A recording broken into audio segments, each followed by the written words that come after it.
30, page 121, objection from Delegate Simon to item 303, number 7H. That item 303, 7H on page 121 is before the body. Delegate from Fairfax, Delegate Simon. Mr. Speaker, speaking to the amendment. Delegate has the floor. Mr. Speaker, members of the House, this is sort of part of my perennial effort to try and help out the folks that help out a lot of my constituents and a lot of folks that take care of some of the neediest and least able in Virginia. These are consumer-directed home health care assistance.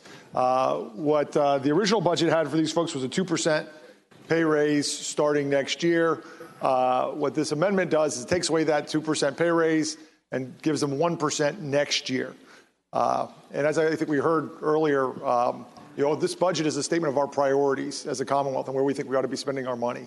And I will say that I think this is an excellent budget generally. And I actually look forward for the first time voting for one of these budgets. But that doesn't mean we can't do better. It doesn't mean that we can't give the voters a budget that reflects the values that they voted for this November. And I think taking care of our neediest Virginians is one of those things.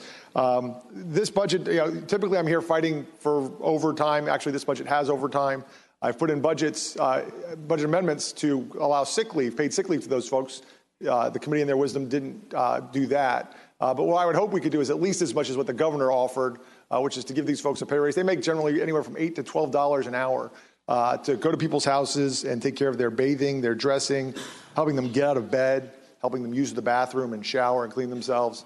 I think that given what we've got in this budget, we can afford to do better by those folks. And my constituent, Justin Dolan, he made me a promise when I knocked on his door 5 years ago that I would come to Richmond every year and fight as hard as I could, not for him, but for those healthcare workers that came to his house every day to take care of him. So I hope that it will be the pleasure of the body to reject this amendment so that we'll go back to the original budget language, which gives these folks a 2% pay raise.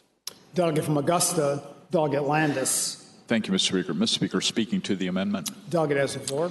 Mr. Speaker, and ladies and gentlemen of the House, the gentleman's accurately described what the amendment does. The problem is he hasn't fully informed the House, I think, of who is impacted. Obviously, the 2% rate increase for consumer-directed personal care, respite care, and companion services was removed. What we're doing is we're redirecting those funds towards the second year for a 1% pay raise, rate increase rather, for both consumer-directed and the agency-directed personal care services. So we are trying to treat everyone equally and not just provide a rate increase for consumer-directed, but also the other agencies as well. And, Mr. Speaker, I would ask the House to adopt the amendment. Shall the committee amendment be agreed to?